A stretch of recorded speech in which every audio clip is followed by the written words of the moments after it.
Hello, everyone, and welcome to our choice event. My name is Florian. I'm the communication lead at the Climate Choice, and I'm very happy to welcome you to our 62nd episode of our series already. We have been organizing the choice events now for over 3 years in order to inform you every second Thursday during the lunch break about best practices for your climate transformation. And today is going to be a bit of a premiere, as we're streaming for the first time on both Zoom and on LinkedIn Live at the same time. So whether you're watching us on LinkedIn right now or on Zoom, in both cases, the communication is that only you can see and hear me, and later on our two speakers, but we cannot see you. And in order to still have interaction with you, we invite you to post your questions and comments in the chat window. On Zoom, that should be at the bottom of your screen, and on LinkedIn on the right, if everything works. And yeah, and right now I'm also already inviting you to write us there, to send greetings. So say your name, say from where you're watching, and yeah, start the interaction with the other members in the audience. And yeah, and we use the two chat tools also to collect your questions during the presentation, so that our experts can then answer them at the end of the webinar in a final Q&A round. And as the last background information for you, very shortly, who are we, the Climate Choice? We have made it our mission to support companies in their climate transformation by solving key challenges of supply chain decarbonization. And for this, we have built the first climate specialized platform that unites supplier data and engagement to reduce emissions in Scope 3. And you will hear more details about this and also on how we use artificial intelligence for this purpose by Lara in her part of the presentation later on. And if you want to dive deeper into how to make Scope 3 decarbonization happen, I highly recommend to you to have a look at the Climate Playbook. This document provides an overview of key insights from the Climate Transformation Summit 2023 that we hosted this summer. And it includes statements from international climate experts and concrete guidance to decarbonize Scope 3. But now back to our topic of today, scientific insights on digital supply chains for a sustainable transformation. I'm very happy to now welcome Stefanie Kunkel from the Research Institute for Sustainability at the Helmholtz Centre Potsdam, and Lara Obst from the Climate Choice on the stage. Hello, Stefanie and Lara. Great to have you. How are you doing? Hi. Yeah, thank you for the invitation. I'm fine. How about Lara? Yeah, I'm super happy we are actually having this webinar today. So we just discussed earlier, Steffi and I couldn't stop talking about the topic we are presenting today at a conference a few months ago. And so yeah, I'm now very curious to learn the details of everything we already discussed. And yeah, it's great to see people so passionately working on finding the most insights around supply chain and decarbonization. So yeah, really happy to have you here, Steffi. And yeah, thanks Florian for moderating everything. That's also amazing. Thank you. Thank you very much. Yeah, very good. So now I guess we can start with the first part of the presentation. Stefanie, you will start and I will be in the background, and Lara as well. And we're very curious already. Perfect. So last question, can you see the slides? Looks good. Great. Wonderful. First of all, yeah, thank you again for inviting me, and hello everybody out there. It's always a bit weird to speak to an audience with whom you can't interact, but maybe we have the chance to answer some of the questions afterwards. My name is Stefanie Kunkel. I work at the Research Institute for Sustainability at the Helmholtz Centre in Potsdam. And I'm going to present some studies we conducted in the past years on around the topic of digital supply chains, chances and limits for climate transformation. Before I'll say a few more words about what I'm going to talk about today, I would briefly like to introduce the research group I'm working in. It's called Digitalization and Sustainability Transformations. And we're an interdisciplinary team of myself, I'm an economist by training, and an engineer, computer scientist, business administration, and environmental science.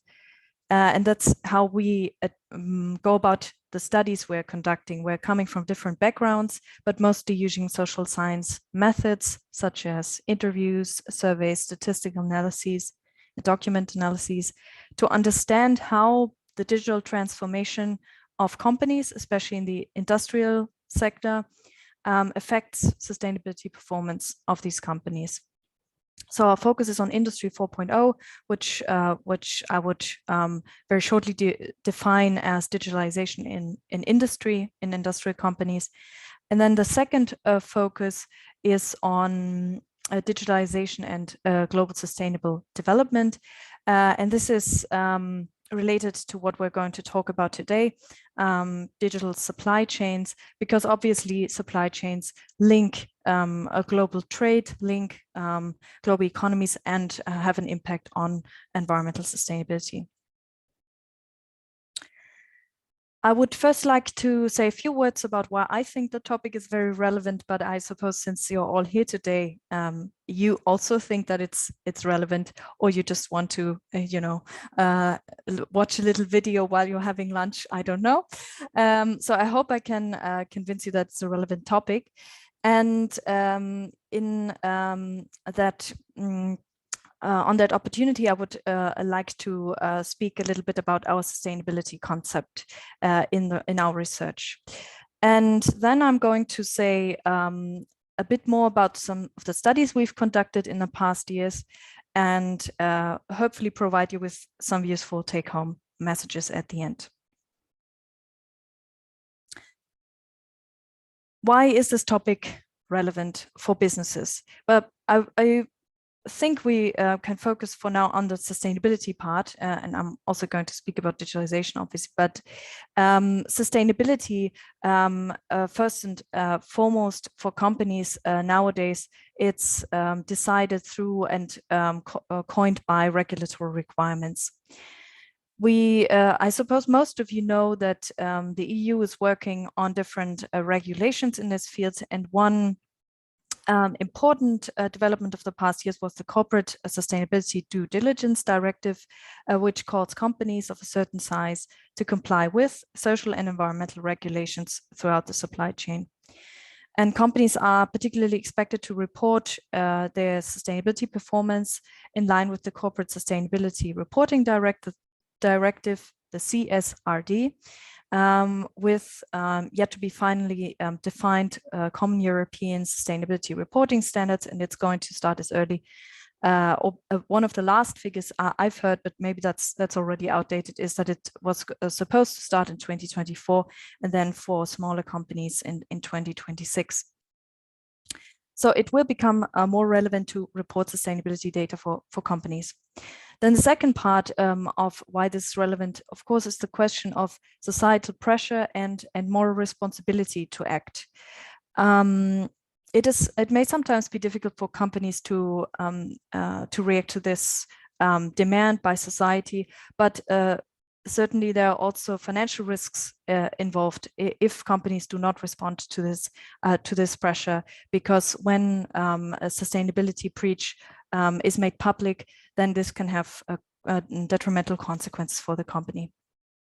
And last but not least, what I think is maybe most appealing in the private sector, and certainly I do believe that it is true, is sustainability as a business opportunity. Because if companies act and anticipate some of the coming changes and transformations in the economic sector towards sustainability, then this will make them pioneers, will make them first movers towards this towards this direction of more sustainable business behavior and will create business opportunities. Now, about sustainability, what do I actually mean? When I speak of environmental sustainability, I have to admit I don't want to give a very clear definition of the concept, and I think it's okay that there are different definitions. But I would like to share with you this image from on the basis of a very well-known publication from Rockström et al. From 2009, where they defined so-called planetary boundaries. And some of you might have heard of the concept. Planetary boundaries can be seen as some indicators, 9 indicators in total, which should give an indication of important environmental fields of action for environmental sustainability, where humanity needs to change the ways in which it uses certain resources and behaves economically, societally. And as we can see here, the climate impact, the first or the uppermost aspect is actually not that far beyond the green space, the good space, which shouldn't mean, or which shouldn't tell us that we don't have to act. But we have other indicators here in this circle, like the nitrogen cycle, and of course the loss of biodiversity that are even further out of the sustainable boundaries. And this is just to tell you that when we start this transformation towards decarbonization and climate neutrality, we also have to start thinking about these other environmental indicators that are just as important as the climate transformation. And interestingly, under the reporting directive, we also see some of these other indicators reflected, such as water and marine resources, biodiversity and ecosystems, and pollutions. And the second very brief comment I would like to make is that we also think of the environmental aspect of sustainability as something that is linked to the economic aspect, obviously. And when we're trying to be more environmentally friendly, we also have to think about the question, do our habits, our production and consumption habits fit together with our aim of living more sustainably? And this concept, the donut concept, which was made famous by Kate Raworth in 2017, is interesting because it shows us that there is only a tiny space, if you will, the donut here, the safe and just space for humanity. And if we go below, beneath the social foundation, where we're in this space where we don't fulfill the needs of people, and we see that there are still many places around the world where we don't succeed in providing just the basic needs, or fulfilling the basic needs of people, where there's poverty. But on the other hand, we see there's a lot of places, and I think Europe is certainly among them, where we also observe overconsumption and overproduction, and we really need to work on this problem as well if we really want to see a sustainability transformation. Now, digitalization. I barely talked about digitalization. What we see in our research is that digitalization is seen as a silver bullet for sustainability, and we observe very high positive expectations regarding the transformational impact of digitalization. But we ask critically in our research, where's the empirical evidence that this is actually true, that digitalization will help us to achieve some of our most pressing environmental issues? And this is why we do some research about this topic, and I would like to present to you 2 studies that are based on a survey we conducted in 2019 and 2020 with approximately 670 companies from 3 countries, from China, Germany, and Brazil. Because these are big manufacturing nations, and we're interested in this aspect of industry digitalization, or Industry 4.0. And we asked these companies how far they have implemented digital technologies, Industry 4.0 technologies in their supply chains and in their collaboration across countries. And the second question we asked, how has this affected the quality of collaboration, and how do digital technologies affect these companies' environmental management systems? So the survey went out to supply chain managers in these 3 countries, and now you're going to see some of the results. This graph shows the expected impact of Industry 4.0, I4O on environmental sustainability. What we see here is that we find a large share of the respondents in the who gave the answer moderate improvement or significant improvement. That is, there was a relatively optimistic assessment of the impact of Industry 4.0, of digital technologies on corporate environmental sustainability. Maybe interestingly, the German company representatives were the group with the highest share of respondents who didn't expect any change through these technologies for environmental sustainability, whereas the Brazilian and Chinese respondents seem to be even more optimistic. The second chart here tells us a little bit about the expectations regarding resource and energy consumption. So we differentiated the expected development of material and energy consumption, which was answered by the company representatives, between 3 groups of companies dependent on their size. And what we see is that larger companies are generally seem to be generally more optimistic about the reduction potentials. So how digital technologies affect material use. We see a 40% belief of the German big companies with more than 5,000, with less than 5,000, but more than, with more than 5,000 employees, 40% expected lower or much lower material uses through digital technologies. And this was even more optimistic in China. And the same is true, but a little lower figures here for the energy consumption. One possible explanation may be that, of course, digitalization also needs energy, and people were maybe a bit torn between whether it will increase energy use or decrease energy use. But when it comes to the implementation, the picture looked a bit less convincing, I would say. So high expectations with regards to the expected positive developments regarding environmental sustainability, expectations that environmental sustainability of the companies will improve. But when we look at the reported sharing of digital sharing of environmental innovation, we see that in 40% of the German companies, there was no sharing of environmental information reported. And this was a little lower in China and Brazil. Interestingly, there seem to be more companies who shared their environmental data.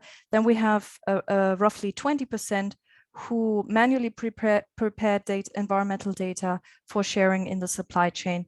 And then we see partially automated data sharing with manual data preparation in 15, 25, and 33% of the companies respectively.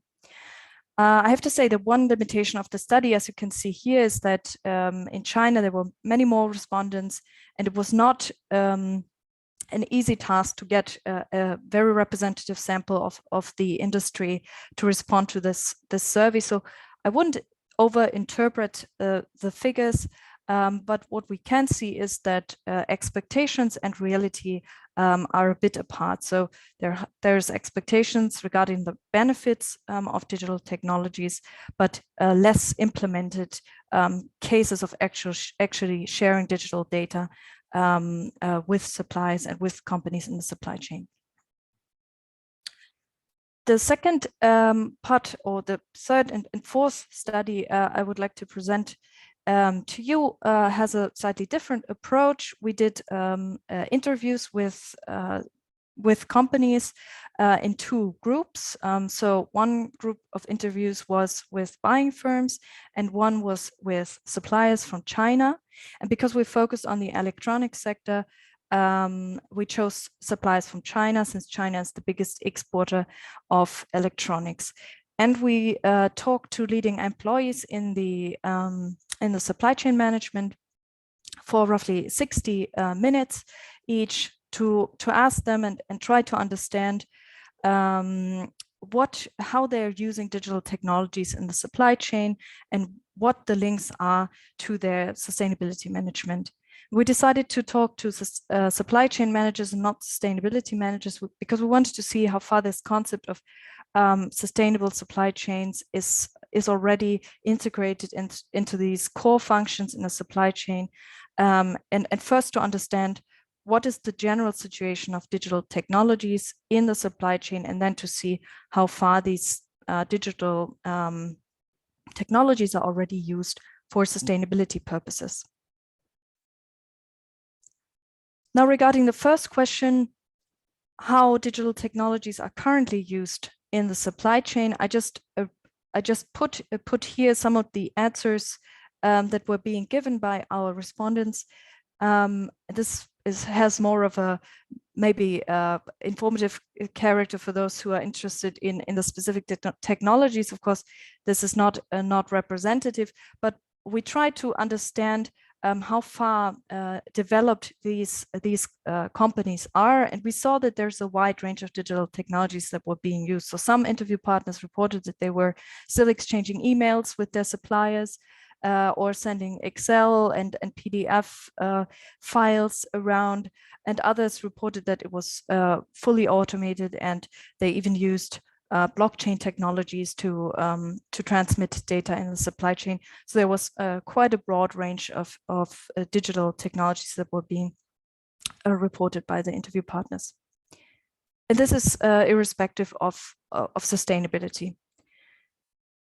When being asked about sustainability, again, as in the other two studies, there was quite a positive perspective on the effects of digitalization. So 5, a very positive influence would be the highest value, and the buying firms, and you see this is a very small number. We only had 9 companies who answered this question, but we see there's a tendency that they expect a positive influence of digitalization on green innovative ability, and likewise on the transfer of knowledge about the use of energy and resource efficient manufacturing technologies and processes. And this is even more optimistic among the Chinese suppliers.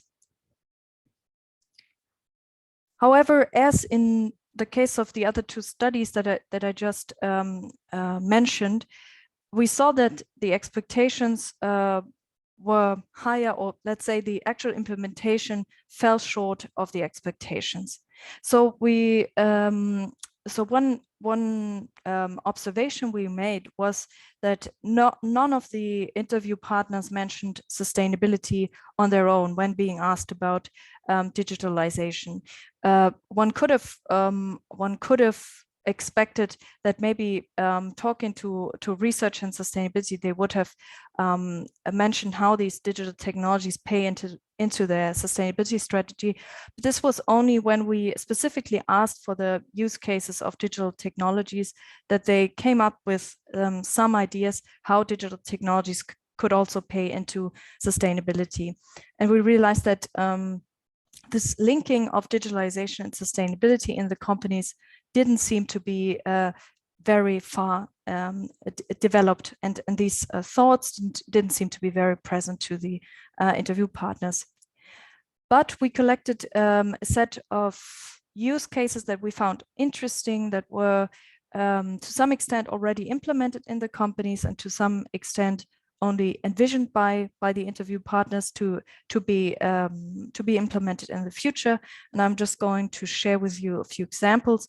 So on the environment, on the idea that environmental data can be gathered and analyzed There was one firm reporting that they had established their own data platform to work with suppliers and share sustainability information and make it easier for the company to also assess this data and to have a clearer indication of how companies do over time with which they're collaborating.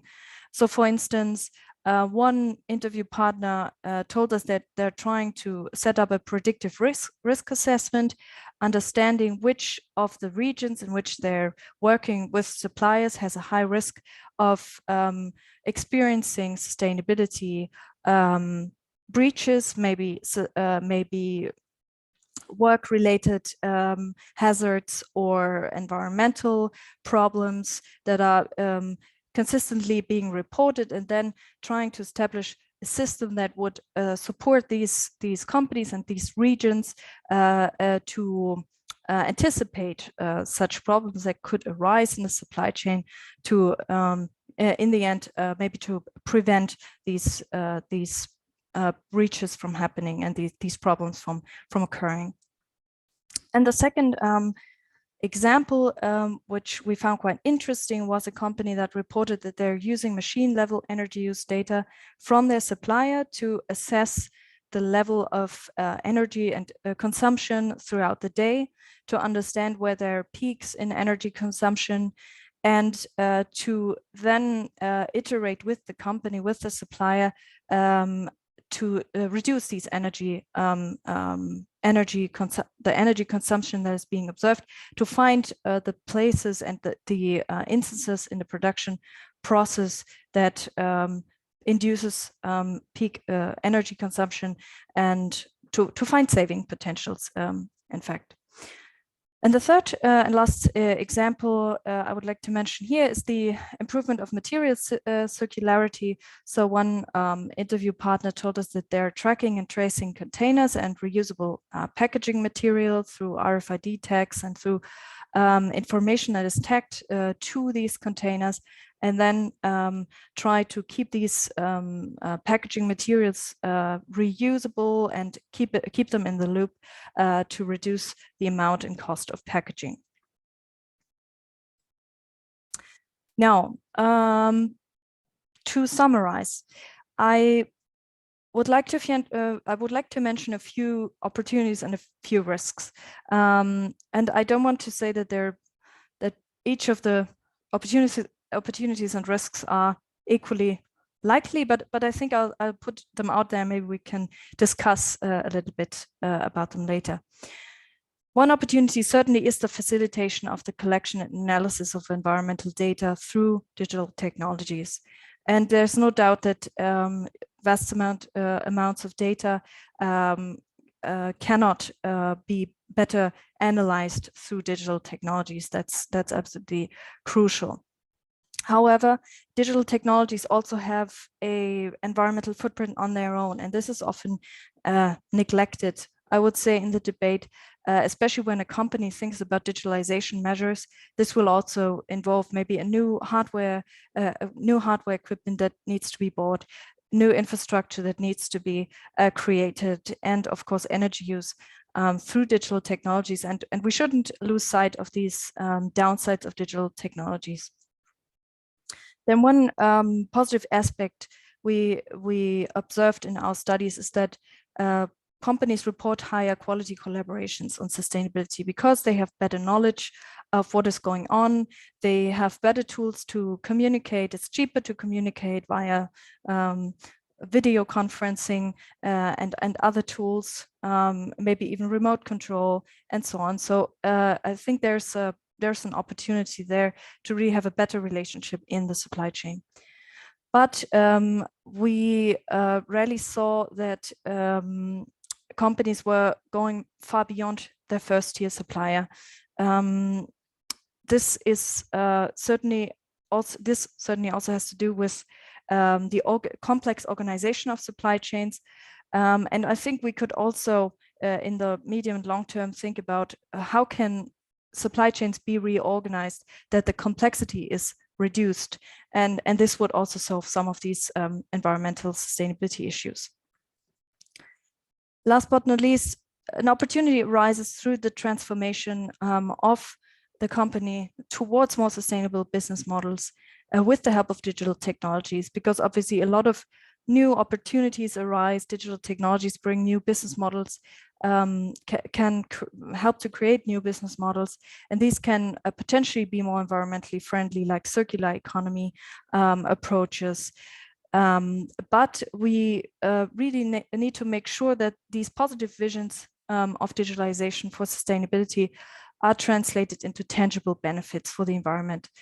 That is, at the end of the day, we want to reduce our environmental impact. We want to reduce our energy consumption, our emissions, our material use, our land use. We want to save biodiversity. Ideally, we have all these goals in mind.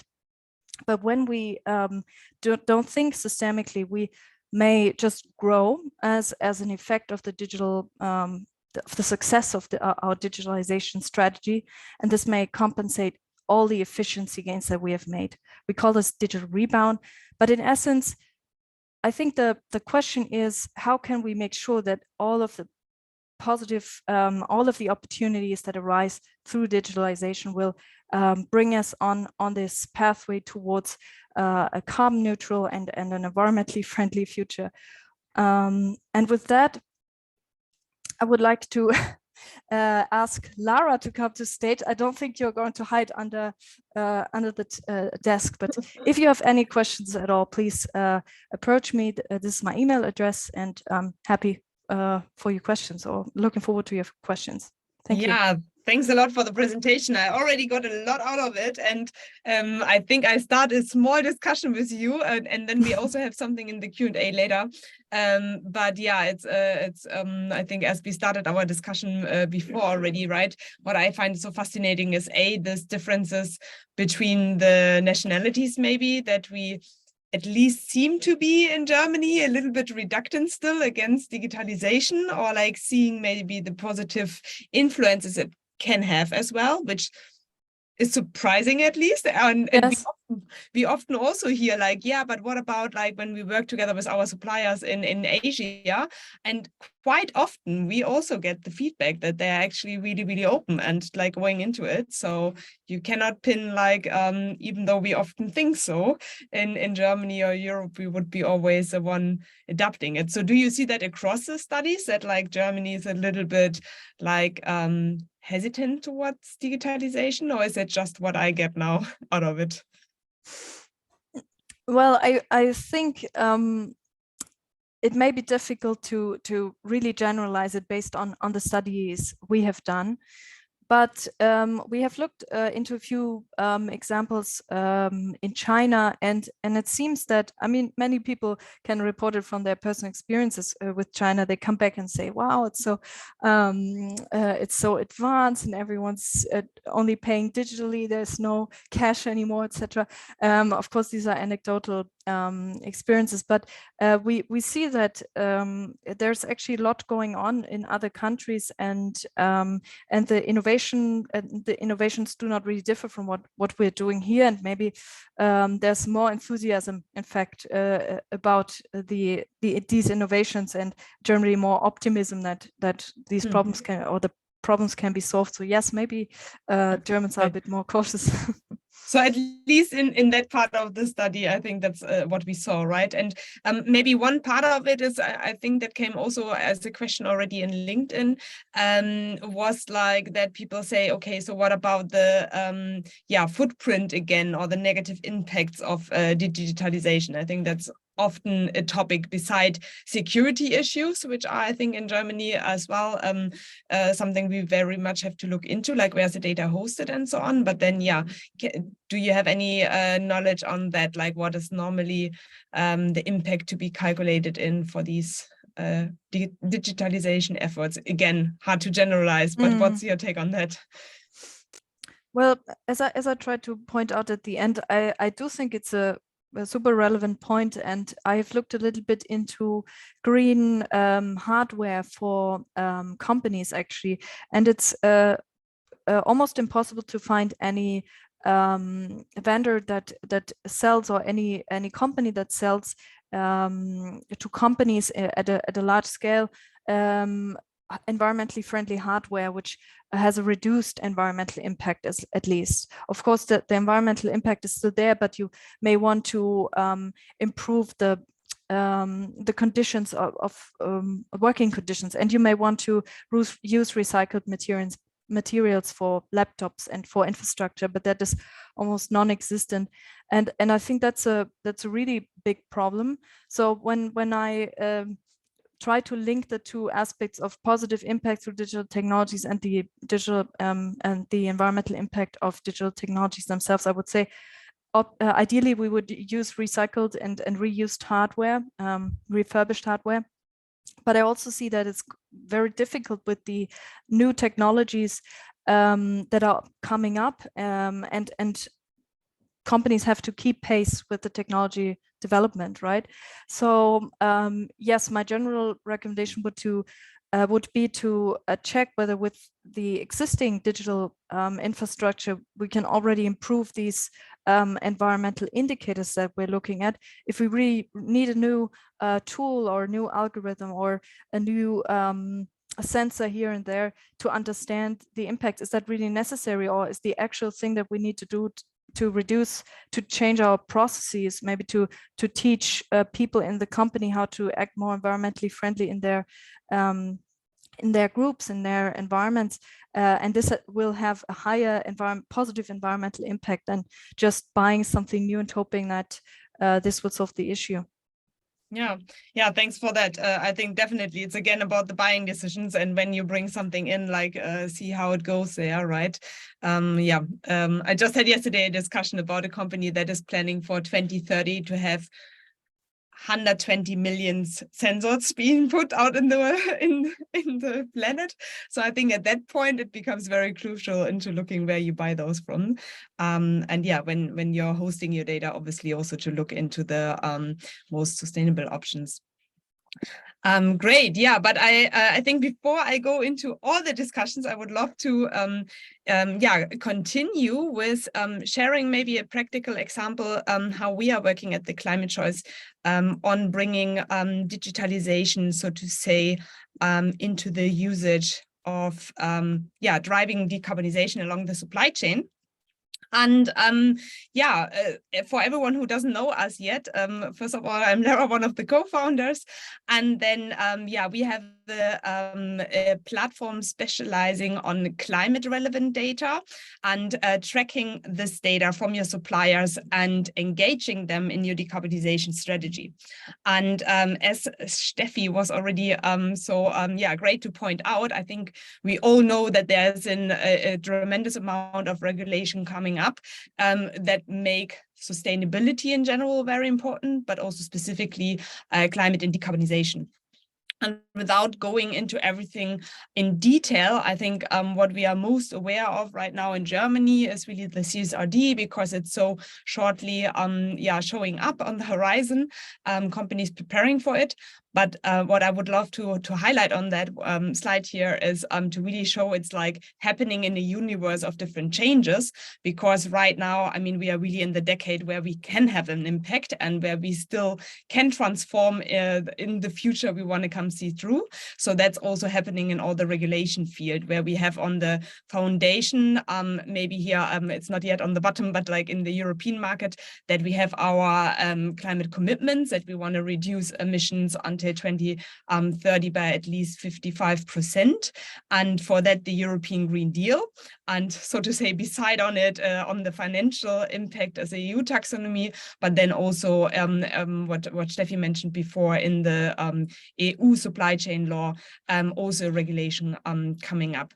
And all of that is obviously impacting the way the EU is regulating specifically reporting, but then also financial themes. And all of that, again, aims to help really companies to find out how they can manage their own impact, and then also how they can report it, and how can they communicate with stakeholders, with business partners and suppliers about the same topics to really find out if they are aligned on it. So when we look to the CSRD, I think for me, it's really always always important to understand. It's not something that stands for itself, and then all the other reporting and regulation tools that come up are totally different. But in the end, they are kind of having the same essence. For sure, we need to align it much better. But what it comes back to, it's like, it's not one number. It's not just CO2 in environmental or climate. It's also not just about social, but it's like really understanding how is a company managing. So what is the governance behind sustainability? What is the strategy towards it? What kind of goals are there? Which action plans are implemented?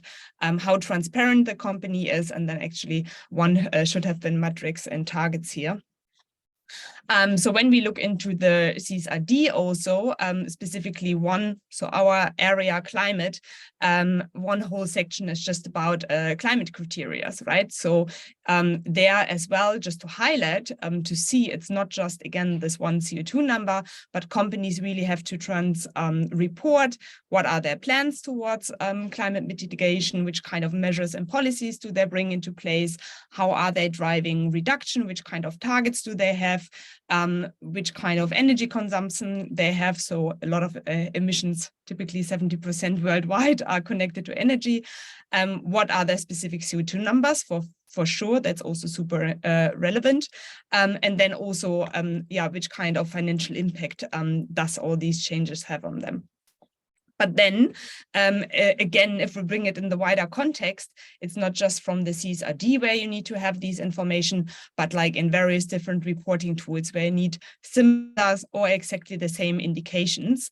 And when we would just pick out the one thing, the CO2 emissions, then already this one shows that it's not just about your company where you have to report your own 1 to Scope 3 emissions, but you also have to share the emissions of your suppliers and also the percentage of how many data points have been primarily from your suppliers. So it's then really going in that topic of data tracking and engagement with suppliers. And when Steffi had shown before that most of that is still done on like Excel and emails and literally asking suppliers if they can disclose their emissions, if they can fill it in an Excel file, then in the end, you just have the problem of not having a good quality, often not completed data as well. So no supplier wants to answer these emails.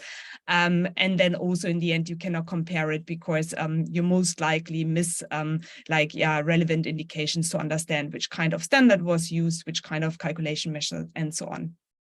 So just drilling down in the topic of climate, you see already the regulation that's coming up is impacting your own business. You need to find a holistic structure behind managing climate, but then you also need to set up a way how you communicate with your suppliers and engage them in your own management, reporting, and obviously action taking for decarbonization. And that's very much the problem we are focusing on, as not only the whole reporting topic makes everything complicated or highly relevant, but then really this urgency that most of the emissions typically come from the supply chain. So if you really want to have an impact, you need to work together with your suppliers. So on the one hand, you have now buying companies that need to maybe report already or have from the financial market the pressure to bring in numbers, or that are very highly motivated and driven to really reach out to their suppliers and get like their Scope 3 targets into actions.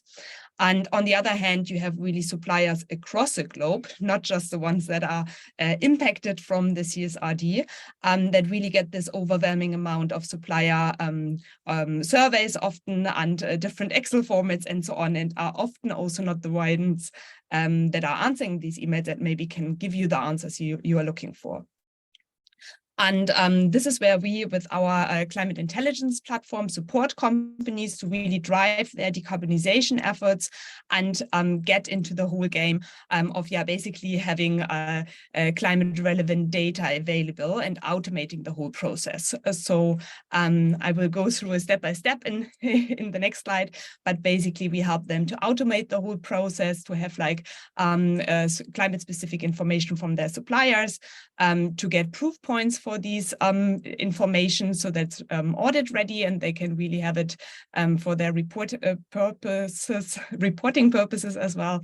And then that they go into engaging their suppliers. So it shouldn't be a top-down processes where you just get the information in, but you really want to share as well best practices, how you can drive decarbonization together and then scale it, because it will not be something you just do with your tier 1 suppliers and just with a small pilot that a lot of companies are doing right now, which is awesome. But yeah, it will be a task for the next 30, 50 years probably to have on a yearly basis the efforts tracked and to see how we are improving. So how our journey normally looks like going through our platform is really starting with understanding the status quo. So that involves the buyer company as well as the suppliers. And where we make the entrance very, very easy is that you first of all don't have to contact any supplier, but really understand what's already there. So for that, we basically just need the names and indication of your suppliers. Most often it's like a top 100 list of the strategic most important ones. And then we go into an AI screening. So we basically source all the information that's already out there from websites, from science-based targets, documentation, CDP, and so on, and use it to have like pre-filled climate risk profiles or climate maturity profiles of your suppliers. So that's exactly what Steffi said. You want to understand like who is maybe potentially very well prepared already. There are some suppliers, and who is potentially a risk because there are no indications that they have set any climate target, that they're doing any actions, or that they're reporting emissions or whatsoever. And that helps you to not only understand where your own company stands, so you get your own profile as well, but you can map then your suppliers to your profile, and you can have like different segments of what we would call basic, advanced, or leading suppliers. And then from there, you can develop like segmented strategies. So instead of just approaching everyone with a top-down email sent out, you can then say, okay, I go maybe to the ones where I haven't found any data. So here I would approach them with what we call a climate check, which is really just a 5-minute small, not even survey, but part of our platform, where if the suppliers filled it out, they also get then in the next step the benefit, which would lead us here to number 3, seeing best practices, how they can improve, getting information, how they can also generate data, and then also see how they benchmark to the others.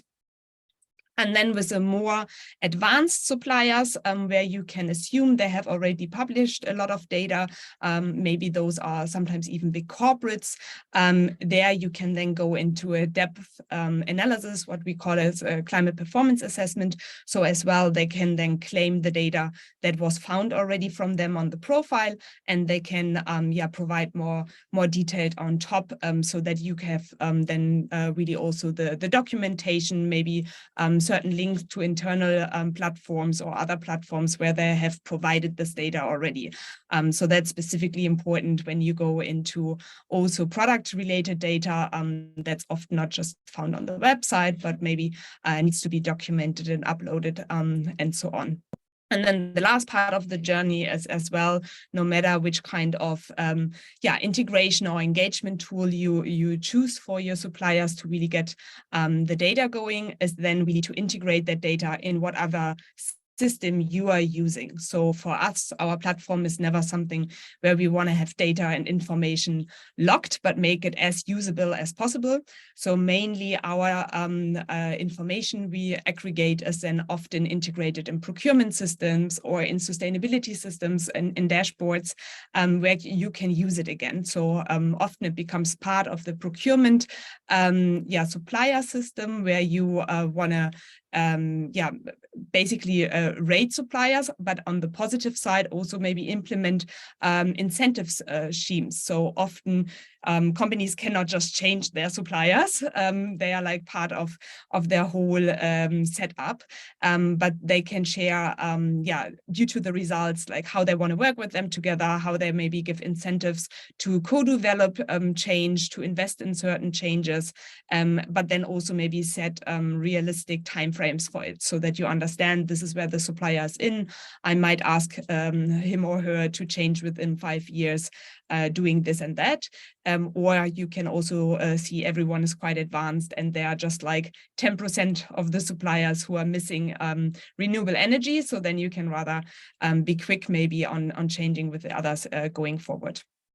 So the whole aim behind it is really focusing on the supplier's needs and also finding a strategy that allows you to get better data and to get into action using that data, and getting the suppliers engaged in it and transparently giving them feedback where they stand and how they can improve. And we are super happy to already work with our customers exactly doing that.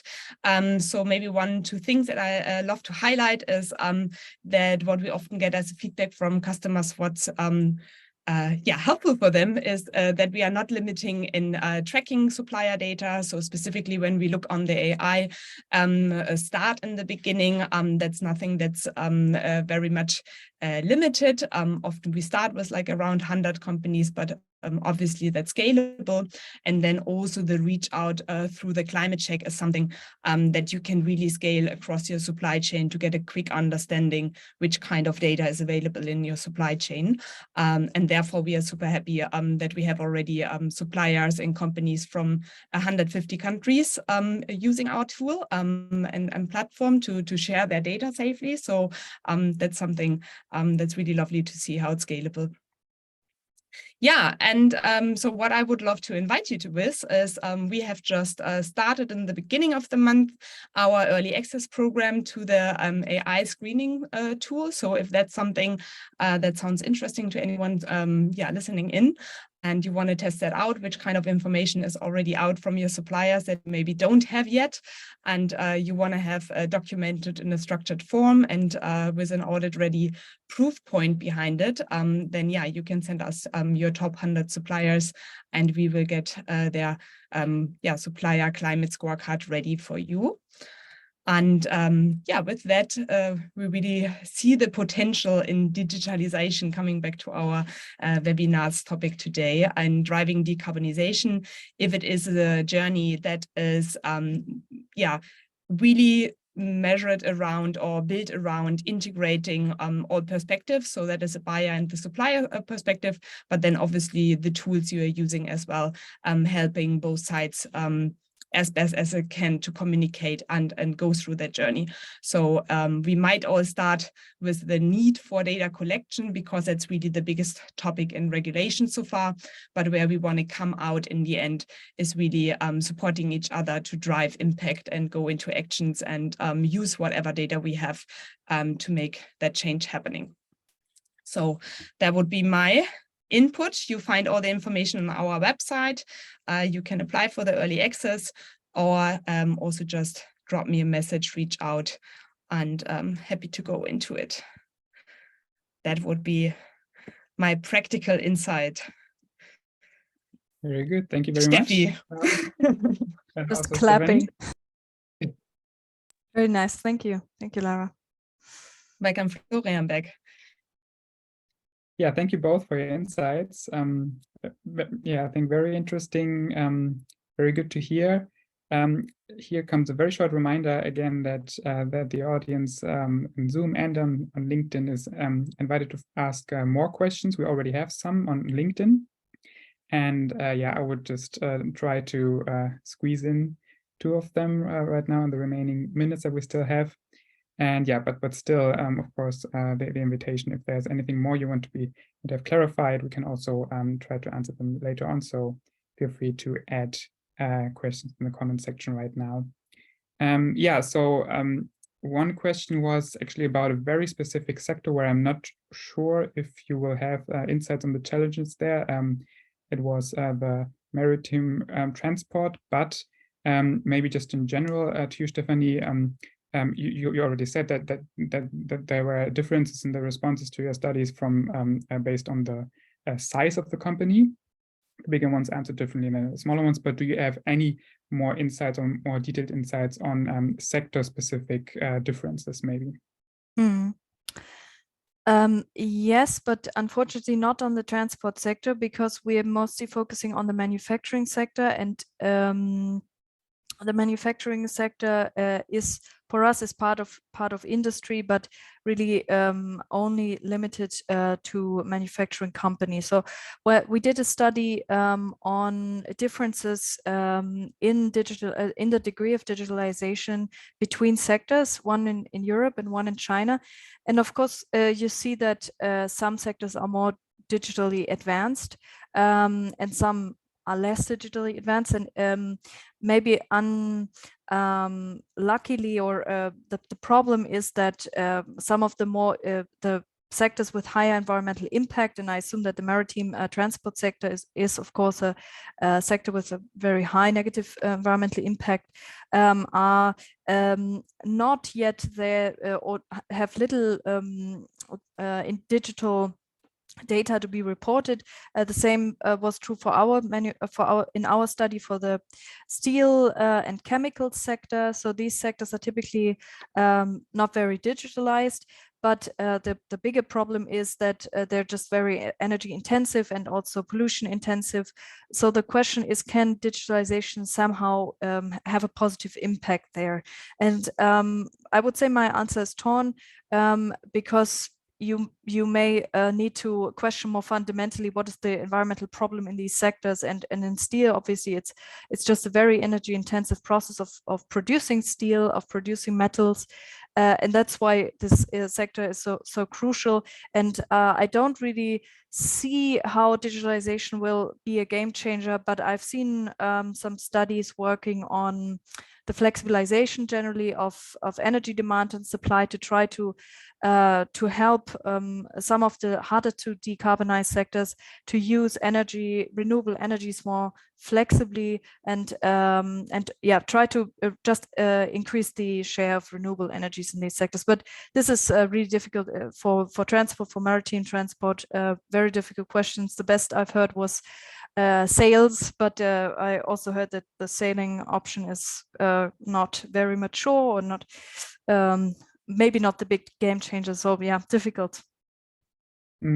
Okay. Yeah, but thanks for your additional insights on that. And yeah, and the other one goes to you, Lara, and the climate intelligence platform. So there was one question about the possibility to score or to rate the suppliers based on their response. And you already mentioned it a little bit. We could also see the scorecard on one of your slides, but maybe you can add more details to those possibilities. Yeah, so yeah, we obviously see that to make sense out of the replies and out of the data, you kind of need a rating or a classification system. So we rather talk about segmenting the suppliers, that you really understand where they start from.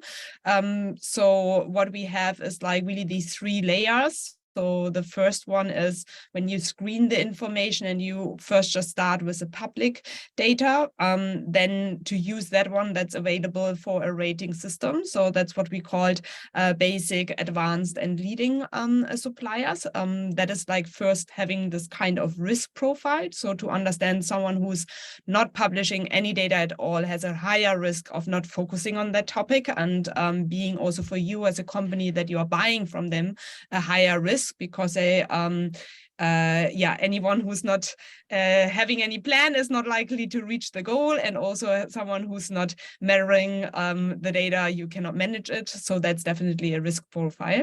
Then the second layer is when we start contacting the suppliers and ask for specific data. We have the climate check, which is like this 5 minutes tool to really check data availability. Here we also go in a level 1 to 3 rating. So depending on if they have CO2 data available, if they have climate targets already, and if they have certain decarbonization actions already happening in their company. So then they reach one level each higher.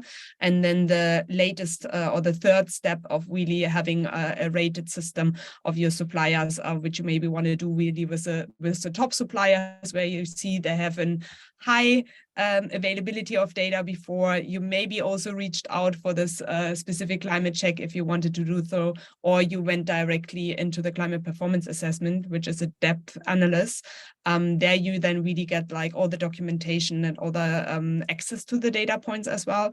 And there we really go into a specific climate scorecard where you see the different nuances as well in 5 different dimensions. So it goes from governance to strategy, risk, decarbonization actions, and metrics and targets. And there you can have then often in your procurement system like an additional climate driven metrics, so to say, where you can see, okay, someone is really good in the social area, how are they doing in climate and environmental area, and add this part into your decision making then. All right. Sounds good. Thanks a lot. Our time is already up. Maybe still just one sentence from each of you, just if you had to summarize all of what you've said today in just one sentence. Mm-hmm. And I would start with you, Lara. Yeah, I think we see that we are afraid about a lot of things, and a lot of things are changing. Climate is there. It's like just something we cannot change. I think we can accept it and we can take our responsibility in it and then getting active. And I do see a lot of potential for using digital tools there. And yeah, I think we are at a point where we can use every opportunity we have. So let's not be afraid, but take the opportunities. Very good, thanks. And you, Steffi? I would say put sustainability at the core of all the reflections, and if the goal is clear, if the goal is a sustainability transformation of the company, then you can choose the right tools, and it can be digital tools, it can be other means of addressing the goal, of achieving the goal. But yeah, put sustainability at the center and not start from any point and then think how can digital help with that. But yeah, I think that the goal is clear. We want to have a sustainability transformations, and as Lara says, we need to use all the tools at our hand. Mm-hmm. Very good. Yeah, thanks a lot to both of you. Our time is now up. I invite also all the attendees to join us again in 2 weeks, where we have our next choice event, and the topic will then be how to engage suppliers for renewable energy.